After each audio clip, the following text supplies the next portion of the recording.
Hello प्यारे बच्चों, कैसे हो आप। Today I will discuss about chapter structure of the atom. Okay, आपने कहा था कि पहले कौन सा चैप्टर पढ़ना है, स्ट्रक्चर ऑफ द एटम पढ़ना है केमिस्ट्री का। ठीक, तो सबसे पहले हम पढ़ेंगे discovery of electrons and cathode rays. ठीक है, इसी से क्या हुआ, इलेक्ट्रॉन्स की डिस्कवरी हुई। ठीक है ना। तो कैथोड रेज क्या होते हैं, या कैथोड रेज या फिर इलेक्ट्रॉन्स। ठीक है, क्योंकि इसमें क्या होता है, नेगेटिव चार्ज होता है। उसको किसने डिस्कवर किया, जे थॉमसन ने। ठीक है, मतलब कि इलेक्ट्रॉन्स की डिस्कवरी किसने करी है, जे थॉमसन ने करी है। ठीक है, तो ओरिजिनेटिंग और emitting from the cathode in a gas discharge tube, that is why called cathode rays. इसीलिए क्या, गैस डिस्चार्ज ट्यूब कैथोड जो होती है वो इन अ गैस डिस्चार्ज ट्यूब, इसीलिए इसको क्या कहते हैं, कैथोड रेज कहते हैं। ठीक है, अब नेक्स्ट है determination of e upon m, charge upon mass ratio. ये आपके अभी है नहीं इतना ज़्यादा, एग्ज़ाम में भी नहीं आता, लेकिन आपको ये ए अपॉन एम रेशो पढ़ना पड़ेगा, मतलब समझना पड़ेगा एक तरह से, क्योंकि आपको क्या करना है, इलेक्ट्रॉन की ऐसे डिस्कवर हुआ ये पता लगाना है। ठीक, तो determination of a upon m जो है, ये मतलब होता है चार्ज। ठीक, और एम मतलब होता है मास। ठीक है, तो जे थॉमसन ने क्या किया, स्टडी करी कि उन्होंने क्या किया, इलेक्ट्रिक फील्ड में जब ये इसका कैथोड रेज को रखा तो उसमें उन्होंने क्या पाया कि डिफ्लेक्शन हो रहा है, और उन्होंने डिटरमाइन किया कि चार्ज अपॉन मास जो है, ई अपॉन एम जो रेशो है, वो पार्टिकल किसका, for the particles present in cathode raise. ठीक है, जो कैथोड रेज में पार्टिकल्स प्रेजेंट है उसको उन्होंने देखा। तो ये तो मैंने बताया ही आपको कि क्या है, चार्ज है। ठीक है, चार्ज ऑफ पार्टिकल, एम जो है मास है। तो जो जब उन्होंने स्टडी करी और पाया कि जो वैल्यू थी ई अपॉन एम की, तो वो किसके बराबर थी, 1.76 इंटू 10⁻11 कूलम अपॉन केजी। ठीक है, तो इसके बराबर थी।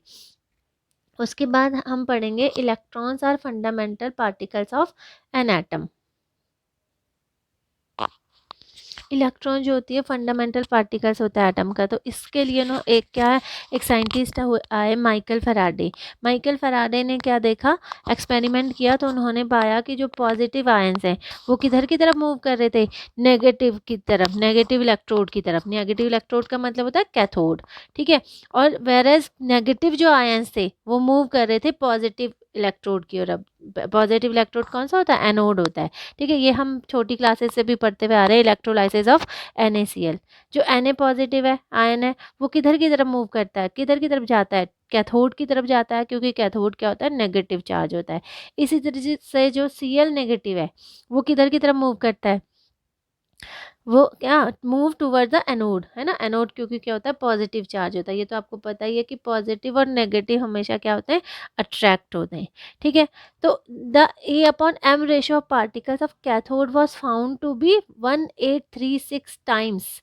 ठीक है, 1836 टाइम्स लार्जर होता है किसके, than that of H positive ions. ठीक है, तो अब उन्होंने जब ये देखा तो उन्होंने पाया कि जो मास है, mass of a particle of cathode rays was about क्या होगा, किसके बराबर होगा, 1/1836 part of one atom of hydrogen, होगा कि नहीं होगा। तो ये मतलब कि एक ऐसा ही जनरल आपको मैं समझा रही हूँ, ये इतना एग्जाम में नहीं आता, लेकिन आपको ये इलेक्ट्रॉन्स के फंडामेंटल पार्टिकल्स ऑफ एटम होता है, इसलिए आपको ये समझना जरूरी है। उसके बाद आए मिलिकन ऑयल ड्रॉप एक्सपेरिमेंट। ठीक है, तो आर ए मिलिकन ने क्या ऑब्जर्व किया, उन्होंने ऑब्जर्व किया कि व्हेन चार्ज ऑयल ड्रॉपलेट्स, अगर oil droplets moved in a space under the influence of N applied electric field. Okay, तो क्या हुआ, the charge on droplets was always a multiple, किसका मल्टीपल था वो, 1.6 इंटू 10⁻19 कूलम का। ठीक है, तो उन्होंने क्या देखा कि जो ई अपॉन एम रेशो है पार्टिकल्स का ejected from metals on heating और exposing to ultraviolet radiation, ठीक है, वह same as that of particles in cathode rays. उन्होंने देखा कि वो किसके बराबर है, पार्टिकल्स इन कैथोड रेज। अब देखो, the charge on particles of cathode rays जो होता है वॉज कितना होता है, 1.6 इंटू 10⁻⁻19। ठीक है, तो जब हम क्या करेंगे, अब ये ई अपॉन एम क्या किसके बराबर हो गया, 1/76 इंटू 10⁻11 कूलम के जी के बराबर हुआ। तो अब हमने क्या किया, मास अगर हमें निकालना है, मास कैसे निकालेंगे, हमें क्या पता, ये चार्ज भी पता है, चार्ज पता है ना, तो चार्ज भी पता है और ये भी पता है, रेशो भी पता है, तो हम क्या m यहाँ से निकाल लेंगे। तो m कैसे निकला, इसको सॉल्व कर दिया, क्या इस वैल्यू पुट कर दी 1/6 into 10⁻⁻19 coulomb upon 1.76 into 10⁻11 coulomb per KG. ठीक है, तो यहाँ से मास निकल गया किसका, इलेक्ट्रॉन्स का, कितना 9.1 इंटू 10⁻31 kg। ठीक है, ये कितना उन्हें निकाला, RA मिलीकन ने निकाला। ठीक है, तो ये आपको पता होना चाहिए, ये इतना आता नहीं है एग्जाम में, लेकिन बट मैंने ये आपको समझाया कि मास कैसे निकला। ठीक है, किसका, इलेक्ट्रॉन्स का। तो इलेक्ट्रॉन्स की डिस्कवरी करी थी किसने, ठीक है, तो किसने करी थी, जे थॉमसन ने करी थी, किसकी, इलेक्ट्रॉन्स की।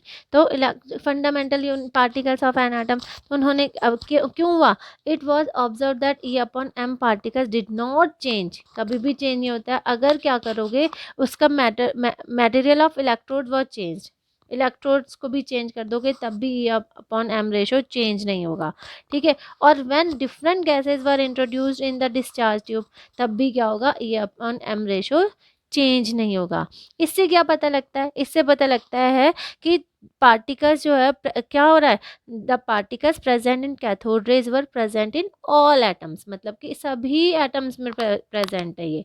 ठीक है, तो दीज पार्टिकल्स नेम्ड इलेक्ट्रॉन्स, और इसका नाम उन्होंने रखा इलेक्ट्रॉन्स, और इसीलिए क्या है, fundamental particles of all atoms. क्यों, क्योंकि that is present in all atoms. ठीक है, अब इलेक्ट्रॉन्स क्या है, इलेक्ट्रॉन्स जो होते हैं वो किन्होंने डिस्कवर्ड किया, J Thomson discovered the electrons. ठीक है, और ये आपको पता ही है कि इलेक्ट्रॉन्स जो होते हैं वो नेगेटिवली चार्ज पार्टिकल्स होते हैं, इनका जो क्या होगा, चार्ज होता है 1.6 इंटू 10⁻⁻19 कूलम, इसीलिए मैंने इससे पहले आपको वो दोनों एक्सपेरिमेंट बताए। ठीक है, और मास होता है 9.8 इंटू 10⁻31 kg, तो आपको यही याद रखना है।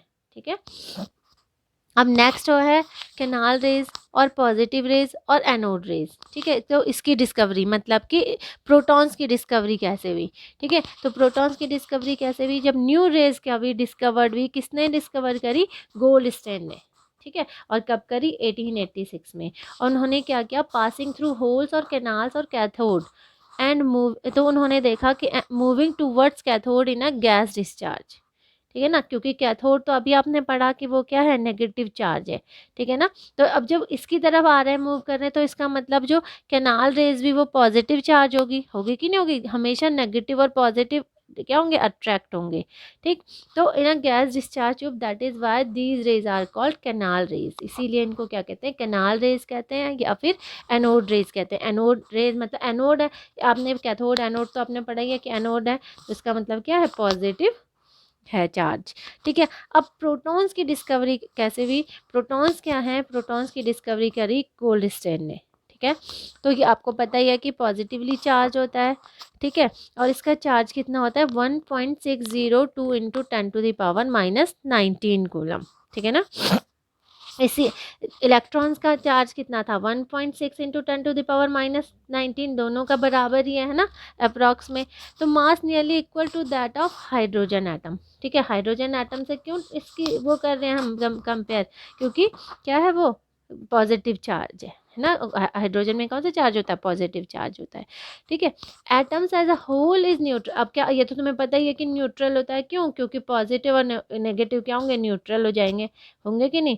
तो and electrons are present in all atoms, और ये भी आपको पता है कि एटम्स जो इलेक्ट्रॉन्स जो होते हैं वो क्या होते हैं, हर एटम में, ऑल एटम्स में प्रेजेंट होते हैं। प्रोटॉन्स भी क्या होते हैं, ऑल एटम्स में प्रेजेंट होते हैं, दोनों ही क्या होते हैं, ऑल एटम्स में प्रेजेंट होते हैं। तो इसका मतलब ये क्या है, दे आर फंडामेंटल पार्टिकल्स। ठीक है, अब इसके बाद एक साइंटिस्ट आए, थॉमसन।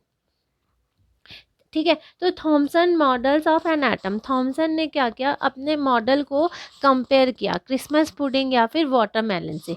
अब क्या उन्होंने क्या देखा, वाटरमेलन आपने देखा होगा, वाटरमेलन को कट करोगे तो उसमें सीड्स होते हैं, है ना, ब्लैक कलर के सीड्स होते हैं, और रेड कलर का वो क्या होता है, उस वो होता है वाटरमेलन जो कि आप खाते हो। तो उन्होंने इससे कंपेयर किया कि इलेक्ट्रॉन्स क्या है, एक ये जो सीड्स हैं वाटरमेलन के अंदर वो क्या है, इलेक्ट्रॉन्स हैं, और रेड कलर का जो पार्टिकल है वो क्या है, पॉजिटिव चार्ज है।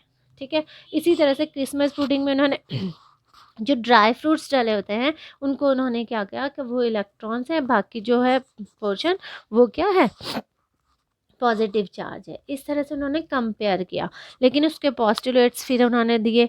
ठीक है, अब थॉमसन मॉडल के जो पोस्टुलेट्स हैं वो ये हैं। ठीक है, inside the atoms electrons are present. ठीक है, मतलब कि उन्होंने कहा कि एटम्स के अंदर जो होता है इलेक्ट्रॉन्स प्रेजेंट होते हैं। ठीक, उसके बाद उन्होंने क्या कहा, जो ये इलेक्ट्रॉन्स है वो एम्बेडेड होते हैं क्या, स्फेयर ऑफ पॉजिटिव चार्ज के अंदर। उसके बाद उन्होंने क्या किया, नेक्स्ट जो थर्ड पोस्टुलेट्स था, उन्होंने कहा कि mass of an atom is due two electrons only. उन्होंने कहा कि जो मास होता है एटम का वो केवल किसके कारण होता है, इलेक्ट्रॉन्स के कारण होता है। ठीक है, तो ये तो गलत है, तो इसीलिए बाद में इसके क्या है, दूसरे वो आए क्या, साइंटिस्ट आए, उन्होंने इसको क्या कर दिया, बेकार कर दी इनकी थ्योरी। ठीक है, उसके बाद उन्होंने फोर्थ पोस्टुलेट्स में कहा कि नेगेटिव एंड पॉजिटिव चार्ज जो होता है वो बैलेंस करता है एक दूसरे को, ये तो सही है। ठीक है, तो atoms as whole is neutral, और उन्होंने कहा atoms as whole is neutral. ठीक है, तो जो एटम है वो क्या होता है, न्यूट्रल होता है, ये भी सही है। तो उन्होंने फिर बाद में, अब हम उसके बाद पढ़ेंगे क्या, drawbacks of Rutherford's model of an atom. इससे पहले हम क्या पढ़ते हैं, डिस्कवरी ऑफ एटॉमिक न्यूक्लियस, कैसे भी एटॉमिक न्यूक्लियस की डिस्कवरी।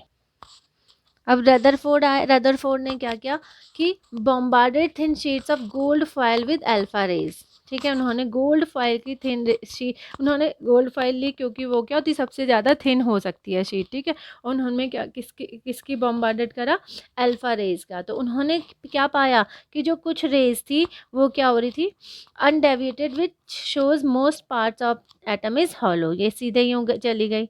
ठीक है, तो कुछ क्या क्या था इसका मतलब कि कुछ पार्ट क्या है, हॉलो है। जो कुछ अल्फा पार्टिकल्स थे वो क्या, they were scattered with large angular deviation, जैसे कि आपको दिख रहा है ये एंगुलर डेविएशन हो गया। ठीक है ना, इससे क्या पता लगा उनको कि the centre of an atom is positively charged. ठीक है ना, थर्ड जो था, a few of these rays are reflected back, गए और वापस बैक हो गए। तो इससे क्या पता लगा कि that they had direct collision which the entire mass of material and that the whole mass of the atom is concentrated in the nucleus, इसीलिए वो क्या हुए, रिफ्लेक्ट हो गए। ठीक है, और उन्होंने क्या पाया, द साइज ऑफ न्यूक्लियस जो था वो वेरी स्मॉल था, कितना, 10⁻⁻15 मीटर। ठीक है, इतना कम था। या फिर कितना साइज, कितना, 1/1000000 of the size of the atom, या फिर 10⁻⁻13 मीटर। ठीक है, तो the density of nucleus is very high. ठीक है, डेंसिटी, न्यूक्लियस की डेंसिटी क्या थी, हाई थी, because of its small size, किसके कारण, उसके स्मॉल साइज के कारण, and the whole mass of the atom being concentrated in the nucleus. ठीक है ना, आपको क्या कहते हैं, ये डायग्राम भी बनाना है, डायग्राम के साथ ये नोट्स आपको यहीं से लिख लेना। ओके,